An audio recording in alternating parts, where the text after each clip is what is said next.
Good evening students. हम लोग biology में द लिविंग वर्ल्ड पढ़ रहे हैं, लेक्चर 10, और इसमें हमारा टॉपिक चल रहा था टैक्सोनॉमी। टैक्सोनॉमी के अंदर हम लोग पढ़ रहे थे क्लासिफिकेशन,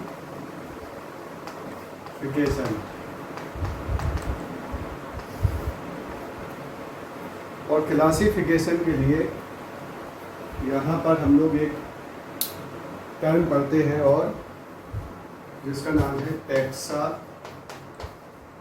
ये प्लूरल है और इसका सिंगुलर है टैक्सॉन। एक टर्म यहाँ पर हम लोग यूज करेंगे टैक्सा या टैक्सॉन। देखिए, जैसे जितने भी लिविंग ऑर्गेनिजम्स हैं जनरली हम इनको ग्रुप्स में बोलते हैं। जैसे कि सपोज हमने बोला वीट, तो वीट अपने आप में एक स्पीसीज है जिसकी पॉपुलेशंस होती है, और हमारे दिमाग में वीट बोलते ही एक वीट की इमेज आती है जिसमें ऊपर की तरफ एक स्पाइक होता है जिसमें गेहूं के दाने बनते हैं। या सपोज हमने डॉग्स, एक टर्म यूज किया डॉग्स। डॉग सुनते ही हमारे माइंड में एक इमेज आती है जिसमें हम डॉग को इमेजिन करते हैं एक ऐसा एनिमल जो कि कार्निवोरस होता है, जिसके हेयर्स होते हैं स्किन पर, ईयर्स होते हैं, अपने बच्चों को दूध पिलाते हैं। इसी तरीके से अगर हम एक बर्ड बोलते हैं रेप्टाइल्स, तो हमारे माइंड में इमेज आती है कुछ ऐसे एनिमल्स की जिनकी बॉडी पर स्केल्स पाए जाते हैं, जो अंडे देते हैं।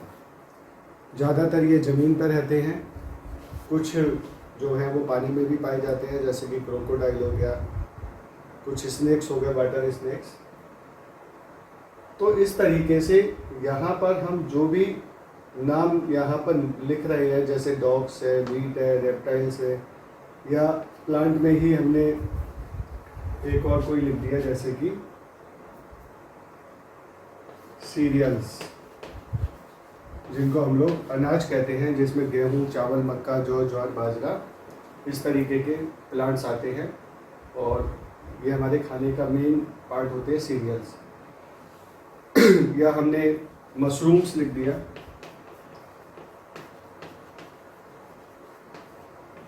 मशरूम्स जो हैं वो बेसिकली फंजाई है, एडिबल फंजाई है, जिनको खाया जाता है, और ये सेप्रोफाइटिक नेचर के होते हैं, डेड ऑर्गेनिक मैटर पर ग्रो करते हैं। तो यहाँ ये मैंने जितने भी टर्म्स यूज़ किए हैं, ये बेसिकली सारे टर्म्स शो करते हैं लिविंग एंटाइटीज को। मतलब ये सारे के सारे ग्रुप्स हैं, लिविंग्स के ग्रुप्स हैं। ये एक तरीके से ये कोई भी ऐसी चीज़ नहीं है जो हमने अपनी कल्पना से पैदा की है, बल्कि ये नेचर में पाए जाते हैं। ये सारे के सारे लिविंग ग्रुप्स हैं, और इनकी डिफरेंट डिफरेंट कैटेगरी होती है।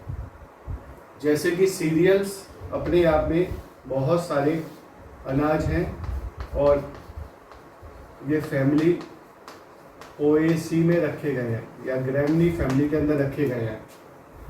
जैसे कि रेप्टाइल्स हैं, रेप्टाइल जो हैं वो एक क्लास में रखे गए हैं जो कि टेट्रापोडा कहलाती है। तो इस रेप्टाइल्स का अगर देखा जाए तो लेवल क्या है, एक क्लास। इस सीरियल्स का लेवल अगर देखा जाए तो क्या है, एक फैमिली। वीट अपने आप में एक स्पीसीज है। मशरूम एक जीनस है जिसकी बहुत सारी स्पीसीज जो है वो खाई जाती हैं। डॉग्स अपने आप में एक स्पीसीज है। तो यहाँ पर ये जितने भी लिविंग ग्रुप्स हैं, जैसे गेहूं है, डॉग्स है, सीरियल्स है, मशरूम है, रेप्टाइल्स है, ये सब किसी ना किसी लिविंग ऑर्गेनिज्म के ग्रुप हैं, और इनकी कोई पर्टिकुलर रैंक होती है। तो इन ग्रुप्स को, इन पर्टिकुलर रैंक्स को ही हम लोग टैक्सा या टैक्सॉन कहते हैं। तो टैक्सा, जैसे कि वीट और डॉग को एक साथ बोल रहे हैं तो इनको टैक्सा बोलेंगे। अगर सिंगल वीट का वर्ड यूज़ कर रहे हैं तो उसको हम लोग टैक्सॉन बोलेंगे। अगर हम केवल एक ग्रुप रेप्टाइल की बात कर रहे हैं तो टैक्सॉन बोलेंगे, लेकिन रेप्टाइल, डॉग, सीरियल, मशरूम सब की बात कर रहे हैं तो इनको टैक्सा बोलेंगे। ये सिंगुलर और प्लूरल का फर्क है। तो अदरवाइज टैक्सा क्या है? Taxa is a unit of classification. Classification करने की ये एक यूनिट है। हम ऑर्गेनिज्म को जिन ग्रुप्स में डिवाइड करते हैं उन ग्रुप्स को ही हम लोग बोलते हैं टैक्सा या टैक्सॉन। तो ये क्लासिफिकेशन की यूनिट है। Taxon is a group of living entity, मतलब लिविंग ऑर्गेनिज्म का एक ग्रुप है विच हैज अ स्पेसिफिक, जिसकी एक अपनी स्पेसिफिक कैटेगरी होती है या उसकी एक रैंक होती है या उसका कोई एक लेवल होता है। तो हर टैक्सॉन का कोई ना कोई एक कैटेगरी होगा या उसका एक रैंक होगा। तीनों का मतलब एक ही, आप कैटेगरी बोल सकते हैं, रैंक बोल सकते हैं या लेवल बोल सकते हैं। और उस ग्रुप के अंदर लिविंग ऑर्गेनिजम्स होंगे जो कि इस धरती पर मौजूद हैं या पहले कभी पाए जाते थे, मतलब उनका कोई ना कोई इस समय सबूत है, प्रूफ है। ऐसा नहीं है कि ये कोई हमने अपनी इमेजिनेशन करके या कल्पना शक्ति से कुछ ऑर्गेनिज्म के नाम सोच लिए और उनका एक ग्रुप बना दिया, ऐसा नहीं है। तो ये कोई आर्बिट्रेरी ग्रुप नहीं है, बल्कि ये एक लिविंग ग्रुप है जिसको हम देख सकते हैं, जिसको हम अपने सेंस ऑर्गन के द्वारा फील कर सकते हैं। तो टैक्सा या टैक्सॉन क्या है? यूनिट ऑफ क्लासिफिकेशन है। और हर टैक्सॉन की एक पर्टिकुलर कैटेगरी या रैंक या उसका लेवल होता है। जैसे मैंने बताया कि रेप्टाइल एक टैक्सॉन है और इसका लेवल है क्लास। मशरूम एक टैक्सॉन है, इसका लेवल क्या है? जीनस। सीरियल्स एक टैक्सॉन है, इसका लेवल क्या है? फैमिली। तो इस तरीके से हम इनको क्लासीफाई करते हैं। किसी भी ऑर्गेनिज्म को हम एक प्रॉपर टैक्सॉन के अंदर रख देते हैं उसकी समानताओं या असमानताओं के आधार पर। आगे और हम थोड़ा सा इसको समझते हैं अभी।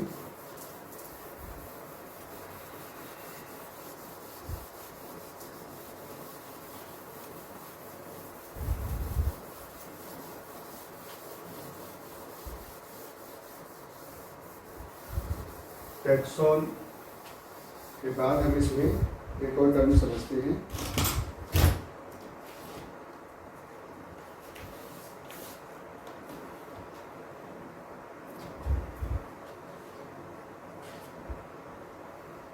टैक्सोनॉमिक हायरार्की और टैक्सोनॉमिक कैटेगरी। टैक्सोनॉमिक हायरार्की या टैक्सोनॉमिक कैटेगरी। तो कैरोलस लीनियस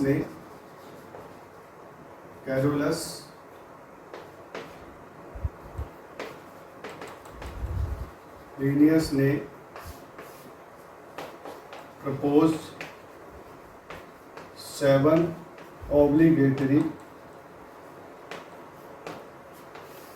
टैक्सोनॉमिक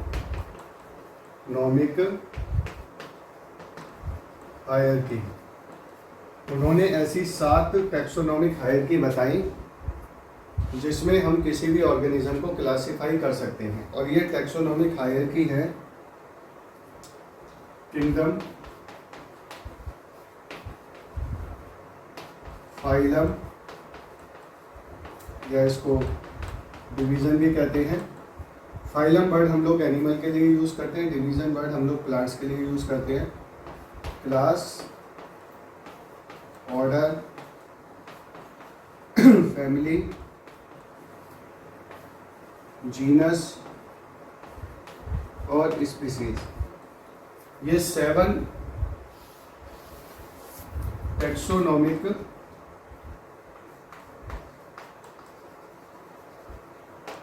कैटेगरीज हैं या इनको टैक्सोनॉमिक हायरार्की कहते हैं। हमें कोई भी ऑर्गेनिज्म का अगर क्लासिफिकेशन करना है तो उसको इस तरीके से 7 लेवल या रैंक्स में करना पड़ेगा। तो ये जो 7 ऑब्लिगेटरी रैंक्स हैं इनको हम लोग क्या बोल सकते हैं, 7 ऑब्लिगेटरी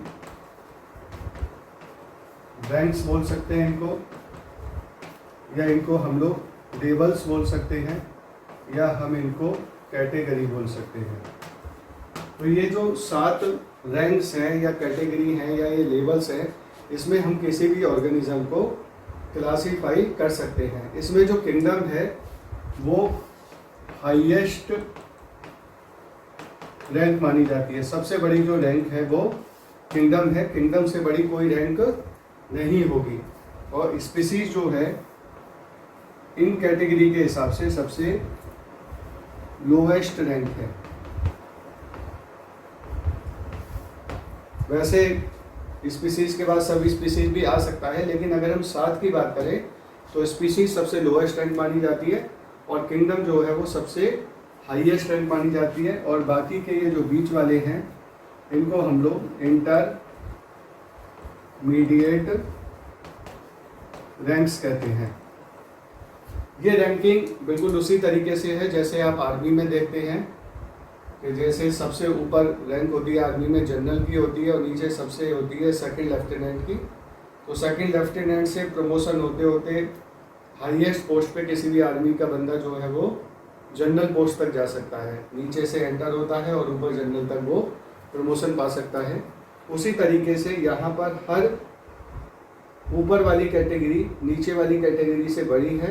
तो ऐसे करके जब हम इनको ऊपर जाते हैं तो ये बड़ी होती जाती है, नीचे जाते हैं तो ये छोटी हो जाती है। तो हमने इनको जो अरेंज किया है वो किया है डिसेंडिंग ऑर्डर में, डिसेंडिंग ऑर्डर में। जैसे कोई स्पीसीज है और वो 2 या 3 या 4 स्पीसीज हमें दिल लगता है कि एक जैसी है, तो उनको हम एक जीनस के अंदर इंक्लूड कर देते हैं। और जो सेम जीनस होते हैं उनको हम एक फैमिली में इंक्लूड कर देते हैं। जो सेम फैमिली होती है जिनके आपस में कैरेक्टर मैच करते हैं उनको हम लोग ऑर्डर में इंक्लूड कर देते हैं। बहुत सारे ऑर्डर्स मिलके क्लास बनाते हैं, बहुत सारी क्लासेस मिलके फाइलम बनाते हैं और कई फाइलम मिलके किंगडम बनता है। किंगडम से हायर कोई कैटेगरी नहीं होती है। तो इस तरीके से जब भी हम किसी ऑर्गेनिज्म का क्लासिफिकेशन करते हैं तो उसको हम डिफरेंट लेवल पे जो उसकी नेमिंग करते हैं।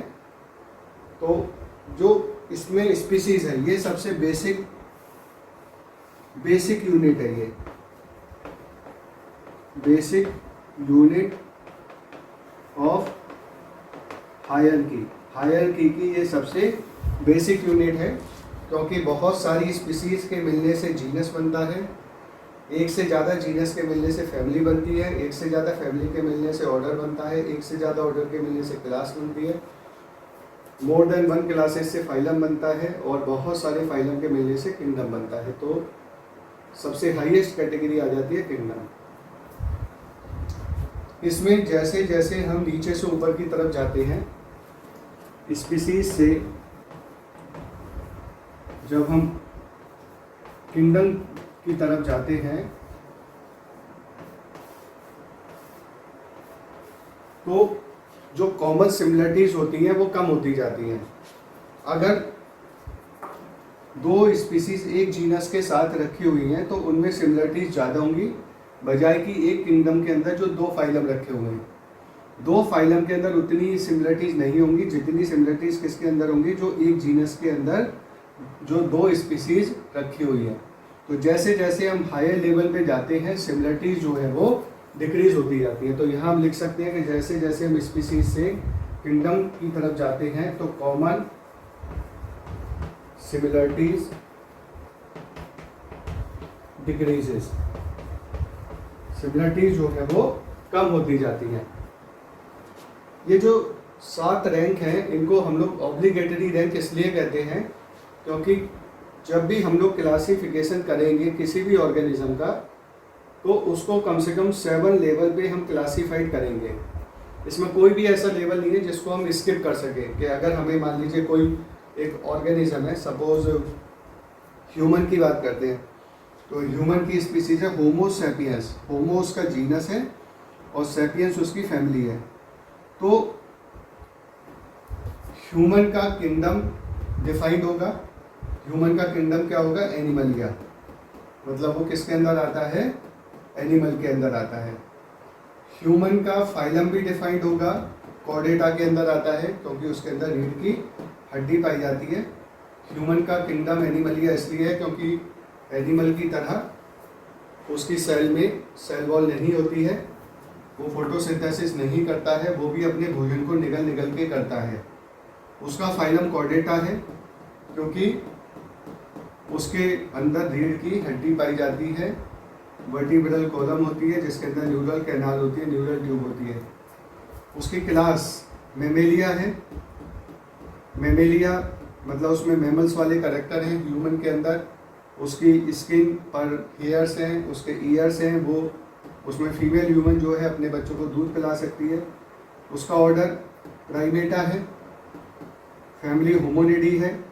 तो जब भी हम किसी ह्यूमन का क्लासिफिकेशन करेंगे तो उसका हर लेवल पे एक ग्रुप बनाएंगे और उस ग्रुप के अंदर ह्यूमन और ह्यूमन से मिलते जुलते कैरेक्टर वाले एनिमल्स भी उसके अंदर इंक्लूड किए जाएंगे। जैसे कि ह्यूमन की अगर क्लास मेमेलिया है तो मेमेलिया में केवल अकेला ह्यूमन नहीं है, उसके अंदर ह्यूमन जैसे और भी बहुत सारे ऑर्गेनिज्म हैं।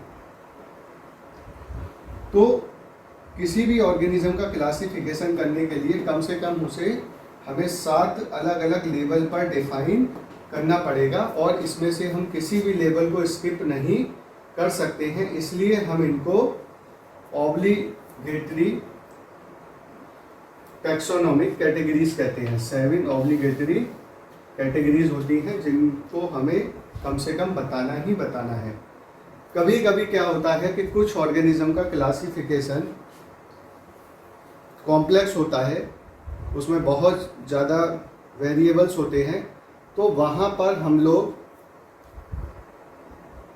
जैसे कि फाइलम है या क्लास है या ऑर्डर है तो इनके बीच में, जैसे क्लास और ऑर्डर के बीच में हमने एक कैटेगरी बना दी, क्लास और ऑर्डर के बीच में हमने एक कैटेगरी बना दी यहाँ पर सब क्लास। तो ये जो सब क्लास कैटेगरी है, क्लास से ये छोटी है और ऑर्डर से बड़ी है। और ऐसे ही हमने मान लीजिए क्लास से एक और बड़ी क्लास बनानी है तो हमने बना दी सुपर क्लास। तो क्लास तो एक ऑब्लिगेटरी कैटेगरी है, ये तो बिल्कुल तब से चली आ रही है जब तक कैरोलस लीनियस ने इनको बनाया है। लेकिन अगर हम चाहें तो क्लास को सब क्लास में डिवाइड कर सकते हैं या क्लास से बड़ी क्लास बना सकते हैं, फाइलम से छोटा बना सकते हैं, उसको हम लोग क्या बोल सकते हैं? Super class.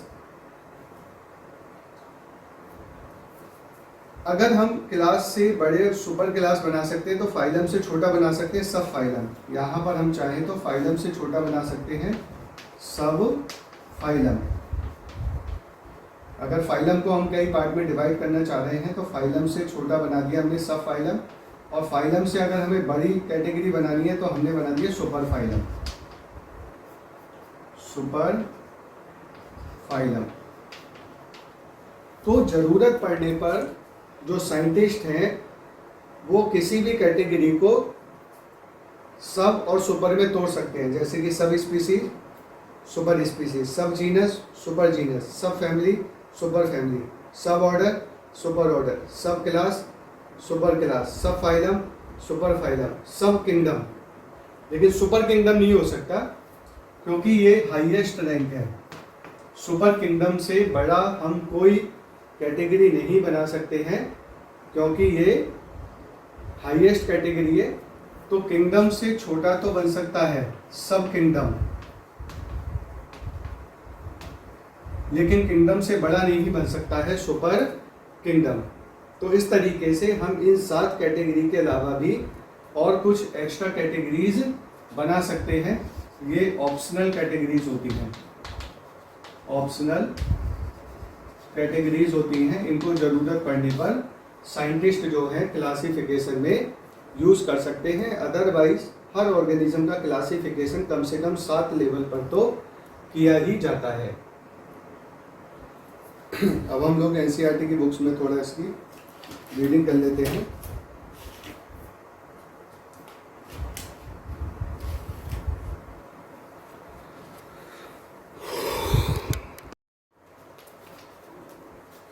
अभी इसमें थोड़ा एनसीईआरटी की बुक में पेज नंबर 7 पर रीडिंग करते हैं। Chapter 1 the living world, page number 7। Since it is nearly impossible to study all the living organism, it is necessary to devise some means to make this possible। ये बहुत ही मुश्किल है कि हम हर organism के बारे में अलग अलग पढ़ सकें, इसलिए हमें कोई ऐसा तरीका चाहिए कि हम सबके बारे में थोड़ा थोड़ा जान लें। दिस प्रोसेस इज़ क्लासिफिकेशन, और ऐसा केवल क्लासिफिकेशन से ही पॉसिबल हो सकता है। Classification is the process by which anything is group into convenient category based on some easily observable characters।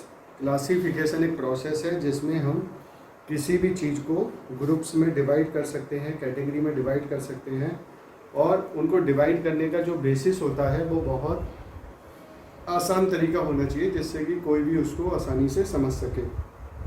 For example, we easily recognise group such as plants और animals और dogs, cats और insect.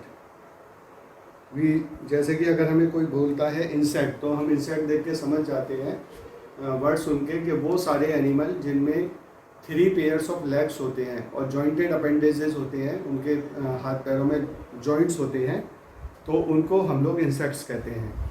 जैसे कि सारे मक्खी मच्छर वगैरह हो गए, वो इंसेक्ट्स हो गए।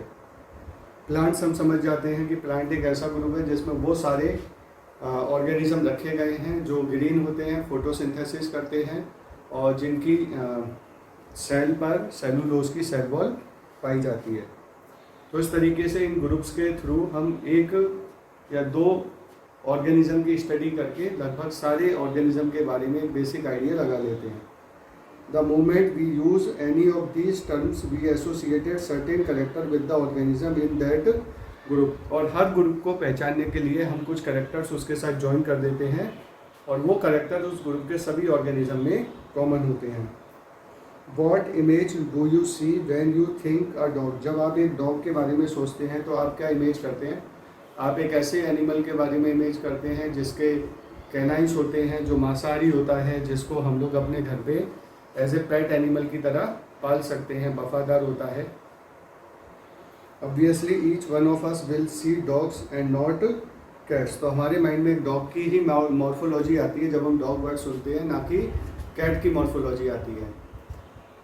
Now if we were to think of Alsatian we know what we are talking about. ऐसे ही जब हम अल्सेशियन डॉग के बारे में सुनते हैं तो हमें उसकी ब्रीड समझ में आ जाती है कि ये किस ब्रीड की बात हो रही है।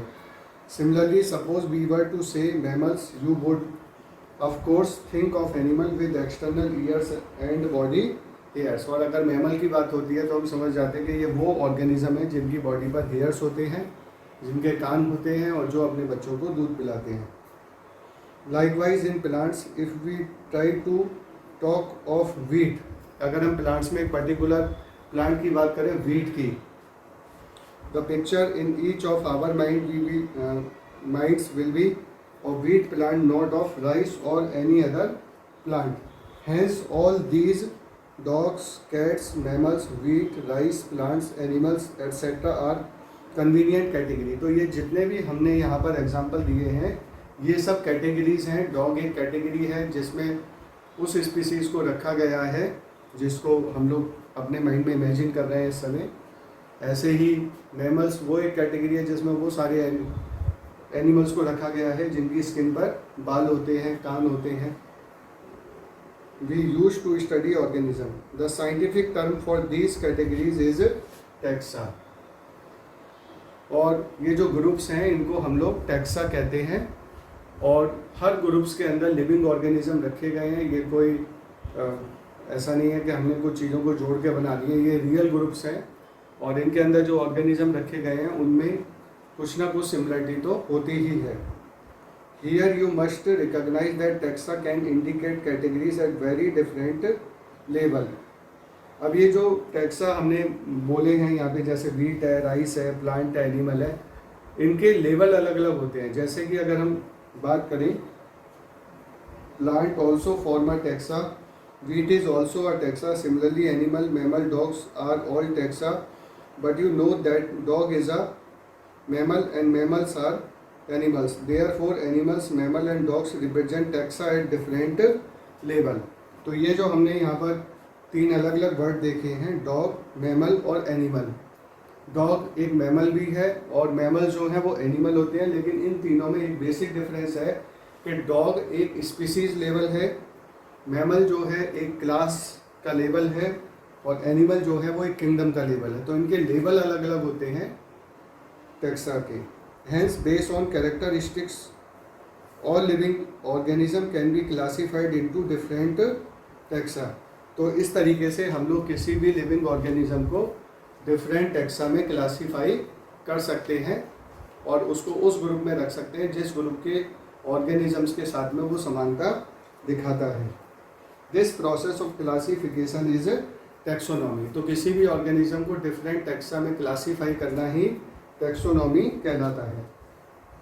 External and internal structure along with the structure of cell development process and ecological information of organism are essential and form the basis of modern taxonomic study। हमने पढ़ा था कि जो मॉडर्न टैक्सोनॉमी होती है उसमें हम जो क्लासिफिकेशन करते हैं उसके बेसिस में हम सारे कैरेक्टर्स को डिटरमाइन करते हैं। किसी भी ऑर्गेनिज्म के एक्सटर्नल कैरेक्टर जैसे उसकी मॉर्फोलॉजिकल कैरेक्टर, उसके इंटरनल कैरेक्टर जैसे कि उसकी एनाटॉमी, उसके सेल्स के कैरेक्टर, उसकी जेनेटिक्स, उसका एवोल्यूशन, उसका डेवलपमेंट, उसका एम्ब्रियो डेवलपमेंट, और इवन उसका जो पास्ट है, उसका ओरिजिन कौन सी स्पीसीज से हुआ है, उसके कौन से पूर्वज रहे हैं, इन सारे कैरेक्टर्स के बेसिस पे हम उस ऑर्गेनिज्म का क्लासिफिकेशन करते हैं। Hence characterisation, identification, classification and nomenclature are the process that are basic to taxonomy. तो टैक्सोनॉमी में हम लोग बेसिकली क्या करते हैं, कोई भी एक पर्टिकुलर ऑर्गेनिज्म है उसको आइडेंटिफाई करते हैं, उसका नोमेनक्लेचर करते हैं, उसके कैरेक्टर्स को आइडेंटिफाई करते हैं और फाइनली उसका क्लासिफिकेशन करते हैं रूल्स एंड रेगुलेशन के हिसाब से। Taxonomy is not something new. ये कोई टैक्सोनॉमी कोई नई ब्रांच नहीं है। ऐसा नहीं है कि क्लासिफिकेशन हमने केवल बायोलॉजी में ही सीखा है। क्लासिफिकेशन तो इंसान जब से उसके अंदर बुद्धि आई है तब से वो क्लासिफिकेशन कर रहा है। पुराने ज़माने में जैसे ह्यूमन जो था वो चीज़ों के इस्तेमाल के हिसाब से क्लासिफिकेशन करता था। जैसे कि पालतू जानवर हो गए जिनको वो पाल सकता था, जिसमें डॉग हो गया और हॉर्स हो गया, बुफेलो हो गया, काव हो गया, तो ये उसके पालतू पेट एनिमल्स हो गए। जंगली जानवर जिनको वो पाल नहीं सकता था जैसे कि शेर हो गया, वॉल्फ हो गया, ये उसके जंगली जानवर हो गए। इसी तरीके से वो क्रॉप्स को भी क्लासीफाई कर लेता था, जैसे हमने रबी क्रॉप, खरीफ, जायद, इस तरह के अलग अलग सीजन में जो फसल उगाई जाती हैं, या हमने क्रॉप को उस बेसिस पे कर लिया, जैसे अनाज वाली क्रॉप हो गई, गेहूँ, चावल, जौ, बाजरा, ज्वार, मक्का, या दाल वाली फसलें हो गई जिनसे हमें दाल मिलती है जैसे कि चना, उर्द, मूंग, लोबिया, राजमा, इस तरह की फसलें, या ऐसी फसलें जिनसे हमें फाइबर्स मिलते हैं जैसे कि कॉटन हो गया, जूट हो गया, सनेम हो गया। तो अकॉर्डिंग टू यूज़, किस तरीके से किस ऑर्गेनिज्म का यूज़ होता था उस तरीके से उन्होंने ऑर्गेनिज्म को अलग अलग तरीके से क्लासीफाई कर दिया। ऐसे कौन से एनिमल है जिनका वो मांस खा सकते हैं तो उनको एक अलग ग्रुप में डाल दिया, ऐसे कौन से एनिमल है जिनका दूध पी सकते हैं उनको एक अलग ग्रुप में डाल दिया। तो क्लासिफिकेशन जो है वो एक बहुत पुराना प्रोसेस है। जब से ह्यूमन ने सिविलाइजेशन शुरू किया है तब से ही वो अलग अलग बेसिस पे ऑर्गेनिज्म का क्लासिफिकेशन करता रहा है। जैसे अरिस्टोटल ने जो ऑर्गेनिज्म का क्लासिफिकेशन किया था, ज़मीन पर रहने वाले, पानी में रहने वाले, हवा में उड़ने वाले, तो इस तरीके से अलग अलग बेसिस होते हैं। Taxonomy is not something new. Human beings have always been interested in knowing more and more about the various kind of organism, particularly with reference to their own use। तो वो अपने यूज़ के हिसाब से organisms को classify करता रहता है, उनकी नॉलेज इकट्ठा करता रहता है। In early days human beings needed to find sources for their basic need of food, clothing and shelter. Hence the earliest classification were based on the uses of various organism. और शुरुआत में जब biology का जन्म नहीं हुआ था और पाषाण युग की बात हो रही है, स्टोन एज की, तो उस समय ह्यूमन जो था वो क्लासिफिकेशन चीज़ों का उनके यूज़ के बेसिस पर करता था। जैसे आजकल भी हम लोग क्लासिफिकेशन करते हैं, जैसे वेजिटेबल क्रॉप्स हो गई जो जिनसे हम सब्जियां खाते हैं, फ्रूट क्रॉप्स हो गई, अनाज वाली क्रॉप्स हो गई, इस तरीके से। Human beings were since long not only interested in knowing more about different kinds of organism and their diversities but also the relationship among them. तो इंसान जो है वो शुरू से केवल इस बात में इंटरेस्टेड नहीं है कि कौन कौन से ऑर्गेनिज्म इस धरती पर पाए जाते हैं, बल्कि वो इस बात में भी इंटरेस्टेड रहता है कि ये जो इतने डिफरेंट ऑर्गेनिज्म हैं इनका आपस में क्या रिलेशन है। जैसे आज जो लोग बायोलॉजी नहीं पढ़ते हैं जनरली, तो वो ये सोचते हैं कि ह्यूमन तो बिल्कुल एक स्पेशल स्पीसीज है, इसको भगवान ने बिल्कुल सेपरेट बनाया है और ये बहुत बुद्धिमान है, तो ये सब पे राज करने के लिए है, पूरी धरती इन्हीं की है। ऐसा नहीं है। बायोलॉजिकली देखा जाए तो हम भी एक सिंपल एनिमल हैं, जैसे कि डॉग, कैट, रैट, लॉइन वगैरह जैसे एनिमल हैं, मच्छर, मक्खी की तरह हम भी एक सिंपल एनिमल हैं। बस फ़र्क ये है कि हम थोड़े से इंटेलिजेंट हैं, लेकिन इसका ये मतलब नहीं है कि हम बाकियों से अलग हैं। और हम कोई अलग से इस धरती पे नहीं आए हैं, जैसे कोई हमारा अलग से एवोल्यूशन हुआ है। हम भी यहाँ पर रहने वाले जो ऑर्गेनिजम्स हैं, जो लाइफ का जब ओरिजिन हुआ था, उन्हीं से धीरे धीरे हमारा भी डेवलपमेंट हुआ है। अगर हम अगर ह्यूमन की एंसेस्ट्री देखें, अपने पूर्वजों का इतिहास देखें, तो पता लगेगा कि कभी हमारे पूर्वज जो हैं वो पानी में ही रहते थे, फिर पानी में से वो पूर्वज बने जो ज़मीन पे आ गए, और फिर ज़मीन पर रहने वाले पूर्वजों से हम डेवलप हुए। तो इस तरीके से देखा जाए तो कोई भी स्पीसीज़ अलग नहीं है, सब एक दूसरे से कहीं ना कहीं जुड़े हुए हैं, सबके आपस में कोई ना कोई एक दूसरे से रिलेशन है। इवन हम प्लांट्स, जो कि बिल्कुल एक अलग किंगडम है, उससे भी कहीं ना कहीं हमारा पास्ट में कोई लिंक रहा है। कभी हमारे और प्लांट्स के भी हो सकता है कि एंसेस्टर सेम होंगे, एक ऑटोट्रॉफिक हो गए और दूसरे जो है वो हेटरोट्रॉफिक हो गए। तो इसी रिलेशनशिप को जानने की एक क्यूरियोसिटी रहती है, जिसके लिए एक अलग से साइंस में ब्रांच होती है, इवोल्यूशनरी साइंस, जिसमें हम लोग केवल किसी भी ऑर्गेनिज्म की कहाँ से कैसे उत्पत्ति हुई है, उसके कौन कौन से पूर्वज है, उसी के बारे में हम लोग पढ़ते हैं। This branch of study was refer to as systematics. तो ये इवोल्यूशनरी हिस्ट्री जानने में जो हमारी दिलचस्पी बढ़ी, और टेक्सोनॉमी तो हम लोग कर ही रहे थे, तो अब इन दोनों को जोड़कर एक नई ब्रांच बन गई जिसका नाम है सिस्टेमेटिक्स। जिसका मतलब होता है कि अब हम जो ऑर्गेनिज्म का क्लासिफिकेशन करेंगे वो केवल उसके मॉर्फोलॉजिकल और एनाटॉमिकल और साइटोलॉजिकल कैरेक्टर के बेसिस पे नहीं करेंगे, बल्कि हम उस ऑर्गेनिज्म का उसके पास्ट से क्या संबंध है, कौन कौन उसके पूर्वज थे, वो किससे इवॉल्व हुआ है, इन सब की जानकारी भी हम उसके क्लासिफिकेशन में यूज़ करेंगे। इसलिए अब जो टेक्सोनॉमी का नया रूप है, जो कि एक वाइड सेंस में यूज़ किया जाता है, उसको हम लोग बोलते हैं सिस्टेमैटिक्स, जो एक सिस्टीमा वर्ड से ओरिजिन हुआ है। और सिस्टीमा का मतलब होता है सिस्टमेटिक अरेंजमेंट, चीज़ों को क्या, अब तो ऑर्गेनिज्म की बात हो रही है, ऑर्गेनिजम्स को सिस्टमेटिकली अरेंज करना।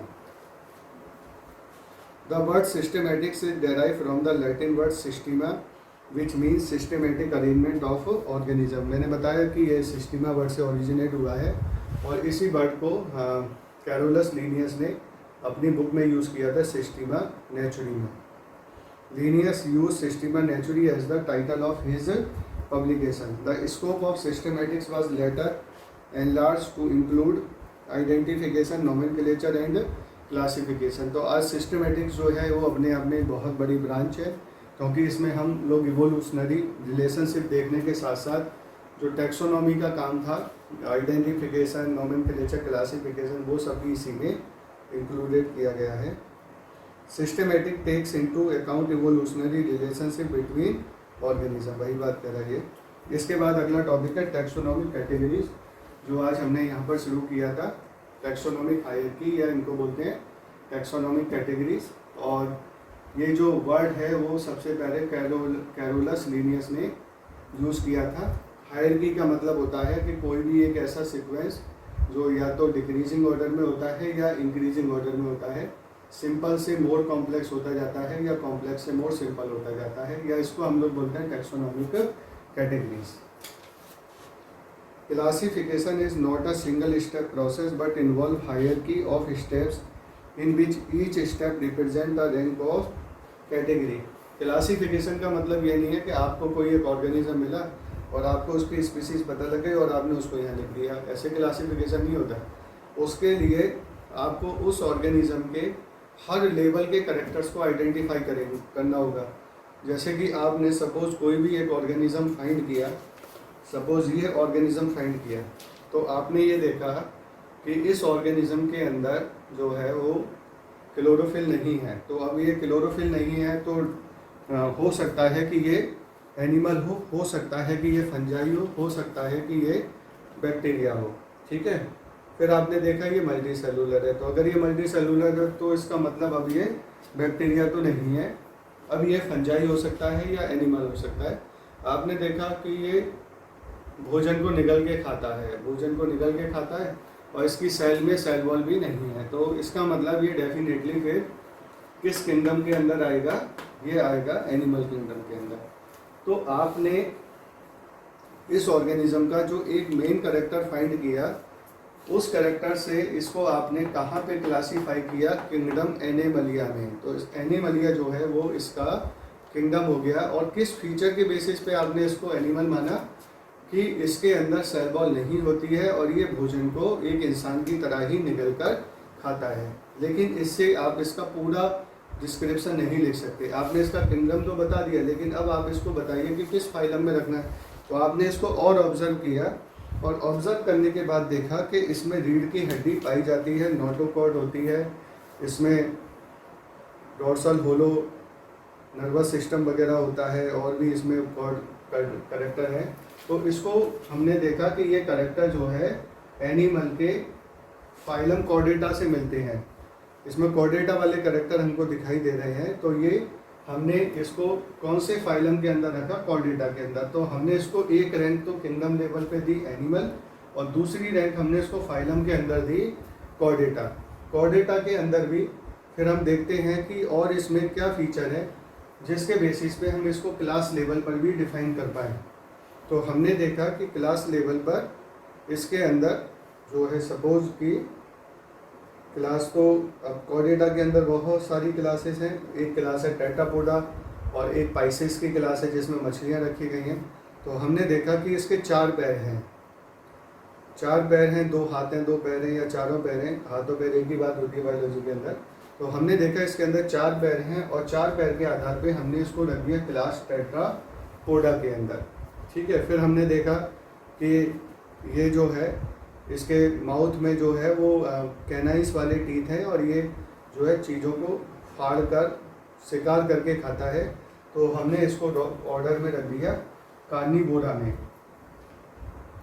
में रख दिया। और फिर हमने देखा कि ये मतलब शिकार करके खा रहा है, इसके दांतों में कैनाइस ज़्यादा है, कैनाइस होते हैं ना, नुकीले वाले दांत होते हैं। तो हमने इसको ऑर्डर कार्निवोरा में रख दिया। कार्निवोरा में रखने के बाद फिर हमने देखा कि इसके अंदर और भी कैरेक्टर हैं। ये घुर्राता है, जैसे शेर घुर्राता है। तो हमने इसको जो है फैमिली में रख दिया, फैमिली फैलिडी में, जिसके अंदर कैट्स आती हैं, कैट फैमिली होती है, जिसमें आपका शेर, चीता, तेंदुआ, बिल्लियाँ, ये सब आती हैं। हमने इसको फैलिडी फैमिली के अंदर रख दिया, क्योंकि ये जो ऐसे कार्निवोर जिनके अंदर घुर्राने वाली वो पाई जाती है, वो फैलिडी के अंदर आते हैं, जिनके यहाँ पर माउथ पे बाल से निकले होते हैं, शेर, चीते वगैरह में जिस तरीके से बिल्लियों में पाए जाते हैं, तो वो फैलिडी फैमिली में रखे जाते हैं। और फिर हमने देखा कि ये मतलब इसमें लॉइन वाला कैरेक्टर लग रहा है, तो हमने इसको पैंथेरा जीनस के अंदर रख दिया, और जो भी इसकी स्पीसीज है उसका हमने एक नया नाम दे दिया। तो आप देख रहे हैं कि एक ही ऑर्गेनिज्म है आपके पास में, लेकिन आप इस ऑर्गेनिज्म को केवल एक लेवल पे डिस्क्राइब नहीं कर सकते हो, आपको पूरे 7 लेवल पर इसको डिस्क्राइब करना पड़ेगा, तभी इसका कंप्लीट क्लासिफिकेशन होगा। और आपको हर लेवल पे इसके वो कैरेक्टर्स बताने पड़ेंगे जिसके आधार पर ये कौन से किंगडम में रखा जाए, प्लांट में, एनिमल में, फंजाई में, प्रोटिस्टा में। तो ये ज़रूरी है कि जब भी हम क्लासिफिकेशन करते हैं तो सिंपली उसको किसी एक ग्रुप में नहीं रख देते कि हमने इस ऑर्डर में रख दिया। हमें ये भी देखना पड़ता है कि अगर आपने इस ऑर्डर में रखा है तो वो इस ऑर्डर की इस क्लास में भी मैच होना चाहिए, और इसकी जिस क्लास में ये आ रहा है उस क्लास के फाइलम में भी मैच होना चाहिए। ऐसा नहीं कि आपने कहीं पे भी एक करेक्टर के बेसिस पे उसको कोई किसी फैमिली में डाल दिया, किसी जीनस में डाल दिया, तो ये जो क्लासिफिकेशन है वो इनकरेक्ट हो जाएगा। तो क्योंकि क्लासिफिकेशन एक सिंपल प्रोसेस नहीं है, ये बहुत कॉम्प्लेक्स प्रोसेस है, इसको इतने लेवल्स पे हमें डिफाइन करना पड़ता है, तो एक करेक्टर के बेसिस पे आप डिफाइन नहीं कर सकते, तो इसलिए आपको इसकी बहुत व्यापक स्टडी करनी पड़ेगी। इसके एक एक करेक्टर को आपको जानना पड़ेगा। वो करेक्टर इसके मॉर्फोलॉजिकल करेक्टर हो सकते हैं, एनाटॉमिकल करेक्टर हो सकते हैं, साइकोलॉजिकल करेक्टर हो सकते हैं, इवोल्यूशनरी करेक्टर हो सकते हैं। हो सकता है कि इवोल्यूशन में मैमल से मैच करता है, लेकिन मॉर्फोलॉजिकली ये हो सकता है कि ये किसी और से मैच कर रहा है, रेप्टाइल से मैच कर रहा है, तो हम इवोल्यूशन को ज़्यादा महत्व देंगे, क्योंकि इवोल्यूशनरी करेक्टर सबसे इंपॉर्टेंट होते हैं, वो फॉसिल पे बेस्ड होते हैं। तो साइंटिस्ट के लिए किसी भी ऑर्गेनिज्म का क्लासिफिकेशन करना इतना आसान नहीं है, जैसे कि एक दवाई की दुकान में केमिस्ट ने दवाइयों को अलग अलग खाने में रख दिया, इतना ईजी नहीं है। ये बहुत एक कॉम्प्लेक्स टास्क होता है, और क्लासिफिकेशन करने के लिए हमें इस ऑर्गेनिज्म का पूरा करेक्टराइजेशन, इसका एक एक करेक्टर के बारे में पता होना चाहिए। जितना ज़्यादा हमको इसका करेक्टर पता होगा, उतना ही सटीक हम इसका क्लासिफिकेशन कर पाएंगे। तो classification is not a single step process but involve hierarchy of steps in which each step represent a rank or category. तो जब भी हम क्लासिफिकेशन करेंगे तो इसको स्टेप बाय स्टेप क्लासीफाई करेंगे, और हर स्टेप को हम एक रैंक, हर स्टेप को हम लोग क्या बोलते हैं, एक रैंक बोलते हैं, या उसको एक कैटेगरी बोलते हैं, या उसको एक लेवल बोलते हैं। तो किंगडम क्या है? Kingdom is a rank, kingdom is a level, kingdom is a category. ठीक है। Since the category is a part of overall taxonomic arrangement, तो कैटेगरी क्या है? पूरे क्लासिफिकेशन का एक पार्ट है। It is called taxonomic category and all category together constituent the taxonomic hierarchy. और ये सारी कैटेगरी आपस में जब मिल जाती हैं और इनको हम हाई से लो की तरफ अरेंज करते हैं, या लो से इनको हाई की तरफ अरेंज करते हैं, तो इसी को हम लोग बोलते हैं टेक्सोनॉमिक हायरार्की। और कम से कम इसमें 7 कैटेगरीज को हम लोग इंक्लूड करेंगे, और इन 7 कैटेगरीज को हम लोग बोलते हैं ऑब्लिगेटरी कैटेगरी या ऑब्लिगेटरी रैंक्स। और ऐसा ही कैरोलस लीनियस ने अपनी बुक्स में डिफाइन किया था, तो तब से ये ऐसे ही चला आ रहा है। Each category referred to as a unit of classification in fact represent a rank and is commonly termed as taxon। और यही जो कैटेगरी है, मान लीजिए आपने यहाँ पर एक क्लास लिया और उस क्लास के अंदर आपने लिखा मैमल्स, तो वही मैमल जो है एक ग्रुप बन गया टैक्सॉन, क्योंकि मैमल्स इस दुनिया में पाया जाता है, हमें दिखता है। ऐसा एनिमल है जिसके शरीर पे बाल है, कान है, बच्चों को दूध पिलाते, तो वो मैमल जो टैक्सॉन है उसका एक डिफाइंड कैटेगरी है क्लास। उसका क्लास क्या है? मैमल। तो मैमल एक डिफाइंड कैटेगरी हो गया, उस डिफाइंड कैटेगरी को हम लोग क्या बोलते हैं?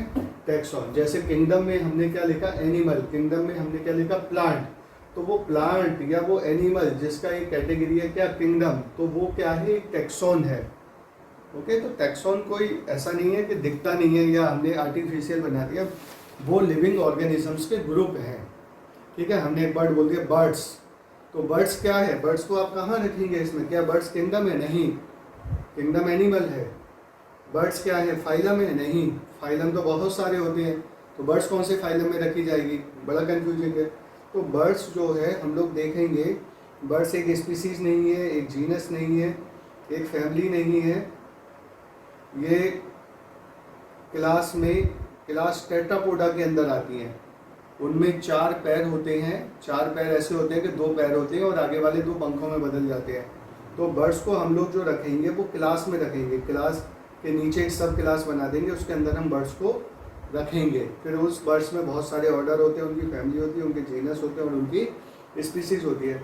तो बर्ड्स अपने आप में एक टैक्सा है, और उस टैक्सा की रैंक क्या है? उस टैक्सा की रैंक है सब क्लास। ओके, तो taxonomic categories and hierarchy can be illustrated by example. Insect represent a group. एक हम लोग यहाँ पे इंसेक्ट की बात कर रहे हैं। इंसेक्ट एक ग्रुप है, group of organism sharing common feature like 3 pairs of jointed legs. कोई भी इंसेक्ट जो है जिसको हम कीड़ा कहते हैं, वो उसकी पहचान क्या होती है? जैसे मच्छर है, मक्खी है, तो आप देखेंगे इनमें 6 पैर होते हैं, 3 जोड़े पैर होते हैं, 3 पेयर्स ऑफ लेग्स होते हैं।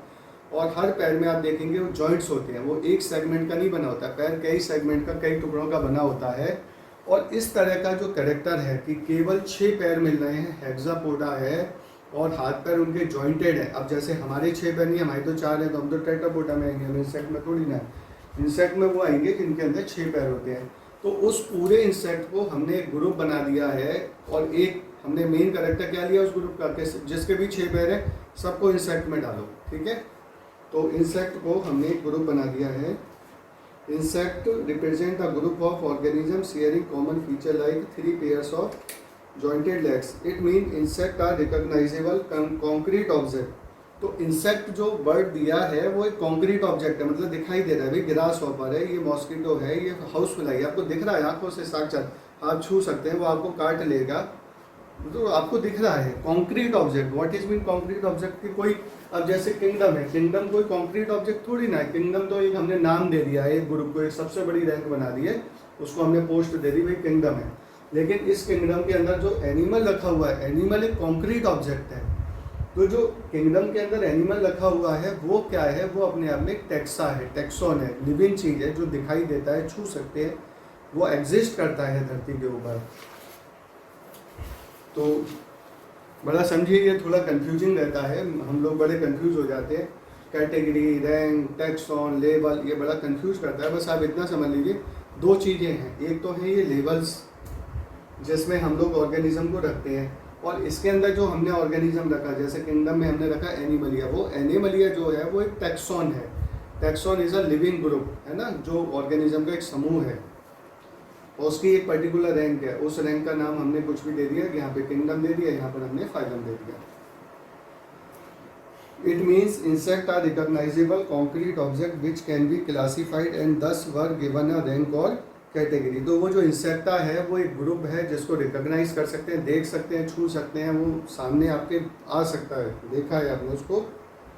Can you name other such groups of organism. बहुत सारे ग्रुप है, अभी हमने पढ़ा गेहूँ है, व्हीट है, राइस है, हमने मैमल्स पढ़ा, प्लांट्स पढ़ा, एनिमल्स पढ़ा, ये सारे के सारे जो हैं वो लिविंग के ग्रुप्स हैं, और हर एक की अपनी अपनी एक डिफरेंट क्या होती है, रैंक होती है। देखिए बहुत सिंपल चीज़ है, लेकिन कभी कभी क्या होता है, सिंपल चीज़ को भी समझना कठिन होता है। यहाँ पे इतना हम लोग बच्चे इस बात में कंफ्यूज हो जाते हैं, सर ये बार बार टैक्सॉन वर्ड यूज़ हो रहा है, कैटेगरी वर्ड यूज़ हो रहा है। तो आप समझ लीजिए, जो क्लासिफिकेशन की यूनिट्स हैं इनको हम लोग कैटेगरीज, लेवल्स या रैंक कहते हैं, और इनके अंदर हम लोग जो ऑर्गेनिज्म का ग्रुप बनाएंगे उन ग्रुप को हम लोग बोलते हैं टैक्सॉन, ठीक है। Remember, groups represent category, category further denotes rank, each rank और taxon in fact represent a unit of classification. These taxonomic groups categories are distinct biological entities and not merely morphological aggregates। तो जैसे मैं आपको थोड़ा सा यहाँ पर clear करके बता देता हूँ।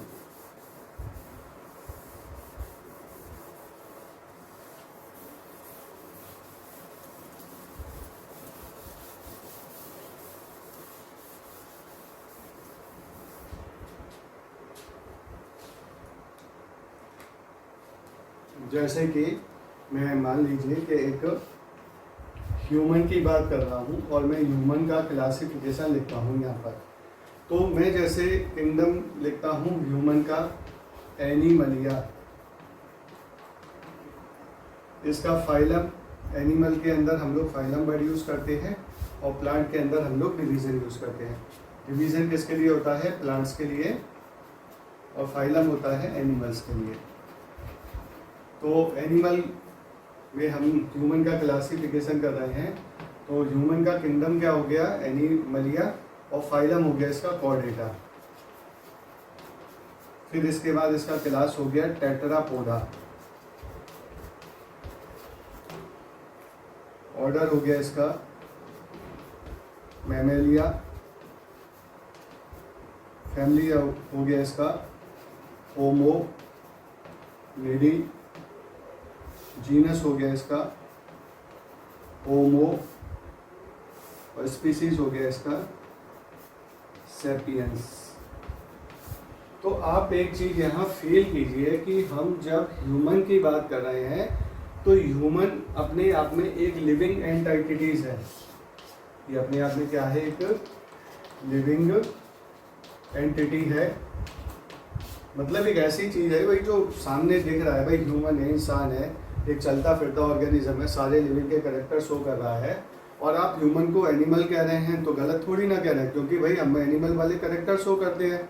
हमारे अंदर बाकी सारे एनिमल की तरह ही करेक्टर हैं, लोकोमोशन करते हैं और मुंह से निगल के खाते हैं, हमारे अंदर मसल्स होती है, नर्वस सिस्टम होता है। और हम ह्यूमन को कॉर्डेटा भी कह रहे हैं तो भी सही है, क्योंकि हमारे अंदर रीढ़ की हड्डी पाई जाती है। टेट्रापोडा कह रहे हैं क्योंकि हम 4 पैरों पे, हाथ पैरों पे, मतलब हमारे अंदर तो आगे वाले जो पैर हैं वो हाथ में बदल गए, अदरवाइज बाकी हमारे ग्रुप में तो सबके बंधन है, जैसे उनके भी 4 पैर ही होते हैं। तो हमारे अंदर 4 पैर हैं, इसलिए हमें टेट्रापोडा भी बोल सकते हैं। मेमेलिया भी बोल सकते हैं, हमारे शरीर पे बाल हैं, कान हैं, बच्चों को दूध पिलाते हैं, मैमल वाले करेक्टर हैं, प्लेसेंटा वगैरह होता है हमारे अंदर। फैमिली होमोनिडी है, बुद्धिमान जीव है, इसलिए होमो और सेपियंस के अंदर रखा गया है। तो ये जो जितने भी यहाँ पर हमने वर्ड यूज़ किए हैं ह्यूमन के क्लासिफिकेशन में, एनिमलिया, कॉर्डेटा, टेट्रापोडा, मेमेलिया, ये सारे के सारे वर्ड जो हैं टैक्सा कहलाते हैं। और हर टैक्सा की एक अपनी क्या है, कैटेगरी है। जैसे एनिमलिया की कैटेगरी क्या है, रैंक क्या है, किंगडम। कॉर्डेटा की रैंक क्या है, फाइलम। टेट्रापोडा की रैंक क्या है, क्लास। तो हर टैक्सा का एक अपना क्या है, रैंक है। जैसे मेमेलिया का रैंक क्या है, ऑर्डर। होमोनिडी का रैंक क्या है, फैमिली। ठीक है, तो ये कोई लिविंग चीज नहीं है, ये तो हमने नाम बना दिया कि एक स्पीसीज है, स्पीसीज वर्ड दे दिया है। स्पीसीज किसके लिए रैंक दे दी हमने, सेपियंस के लिए। सेपियंस रियल में पाए जाते हैं, ह्यूमन की स्पीसीज है सेपियंस, होमो सेपियंस बुद्धिमान प्राणी है। तो इस तरीके से ये जो लिविंग एंटिटीज हैं, ये जो हमने इनको नाम दिए हैं, हमने जो ऑर्डर दिया है मैमल्स, फैमिली हमने दिया होमोनिडी, जीनस हमने नाम दिया होमो, तो ये सारे के सारे कहलाते हैं टैक्सा या टैक्सॉन।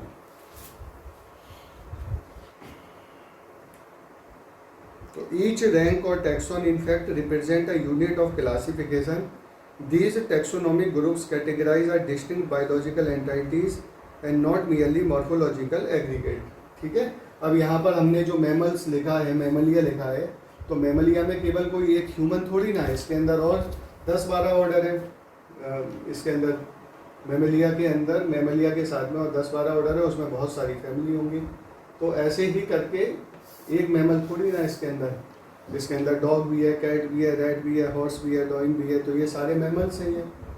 तो एक सिंपल ऐसा नहीं है कि कोई वो 1 या 2 कैरेक्टर के आधार पे सबको एक समूह के अंदर डाल दिया, उनके अंदर बहुत सारी समानताएं हैं, तभी उनको एक ही ग्रुप के अंदर रखा गया है। Taxonomical studies of all known organism have lead to the development of common categories such as kingdom, phylum or division. Division यहाँ पे हमने लिखा है प्लांट्स के लिए यूज़ करते हैं, फाइलम हम जो है एनिमल्स के लिए यूज़ करते हैं। Class, order, family, genus and species, इन्होंने ये 7 कैटेगरी के नाम लिए हुए हैं, kingdom, phylum, class, order, family, genus and species. All organism including those in the plant and animal kingdom have species as the lowest category. इसमें species को हम सबसे छोटी कैटेगरी मानते हैं, क्योंकि 7 अगर हम बात करें 7 कैटेगरी की ओनली, तो 7 में ये सबसे छोटी है, लोएस्ट है। और किंगडम जो है वो सबसे बड़ी कैटेगरी है। किंगडम से बड़ा हम नहीं बना सकते सुपर किंगडम, अगर हम केवल 7 कैटेगरी में लेके चल रहे हैं तो। और स्पीसीज से छोटा हम यहाँ पे नहीं लिखेंगे, सब species. Now the question you may ask in is how to place an organism in various category. अब सवाल ये है कि हम किसी ऑर्गेनिज्म को इतने 7 कैटेगरी में किस तरीके से डिवाइड करते हैं। तो उसका मैंने तरीका बताया कि हम उस ऑर्गेनिज्म के लिए जिसका हम क्लासिफिकेशन कर रहे हैं, उसके सारे करेक्टर, इंटरनल और एक्सटर्नल करेक्टर को आइडेंटिफाई करेंगे और फिर उनके करेक्टर के बेसिस पर हम उनको मैच करेंगे हर ग्रुप से, और जिस ग्रुप के अंदर मैच हो जाएंगे वो उसी के अंदर। अब जैसे कि मान लीजिए अब उसमें 4 पैर नहीं हैं, ये ऊपर वाले तो मैच होंगे क्योंकि हमने ऑर्गेनिज्म यहाँ पे एक फिश ले लिया, चलो तो फिश में एनिमल वाला करेक्टर भी है, फिश में कॉर्डेटा वाला करेक्टर भी है, लेकिन हमने देखा कि फिश में 4 पैर नहीं होते, उसकी जगह उसमें फिन्स होते हैं। तो फिन्स होते हैं तो इसलिए हम उसको टेट्रापोडा में नहीं रखेंगे। अब कोई और क्लास होगी वहाँ पे पाइसेस करके, उसके अंदर हम उसको सुपर क्लास वगैरह होगी उसमें उसको शिफ्ट कर देंगे। The basic requirement is the knowledge of character of an individual और ग्रुप ऑफ ऑर्गेनिज्म। तो किसी भी ऑर्गेनिज्म का क्लासिफिकेशन करने के लिए हमें उस ऑर्गेनिज्म के सारे कैरेक्टर्स की जानकारी होनी चाहिए और इन सारे कैटेगरीज की भी हमें जानकारी होनी चाहिए कि कौन सी कैटेगरी को हमने किस बेसिस पर बनाया है। This help in identifying similarities and dissimilarities among the individual of the same kind of organism as well as of the other kind of organism. और फिर हम उस ऑर्गेनिज्म को डिफरेंट ग्रुप से कंपेयर करेंगे। जिस ग्रुप में वो सिमिलरिटी शो करेगा उसको उस ग्रुप में डाल दिया जाएगा, जिससे डिसिमिलरिटी शो करेगा उस ग्रुप में उसको नहीं डाला जाएगा। तो इस तरीके से क्लासिफिकेशन जो है वो एक बहुत ही टेडियस जॉब है, बहुत ही मुश्किल कार्य है। इसको करने के लिए बहुत PhD धारक जो होते हैं, साइंटिस्ट होते हैं, जिनको बायोलॉजी का पूरा आइडिया होता है, टेक्सोनॉमिस्ट होते हैं, सिस्टमेटिस्ट होते हैं, जिनको इस काम को करने का 20-30 साल का अनुभव है। उन्होंने बहुत सारे प्लांट्स एनिमल पे रिसर्च की है, वही एक्सपर्ट लोग इस तरह का क्लासिफिकेशन करते हैं। चलो फिर इसके बाद आगे ये सब कैटेगरीज वगैरह हम लोग अगले लेक्चर में पढ़ेंगे। ठीक है, थैंक यू।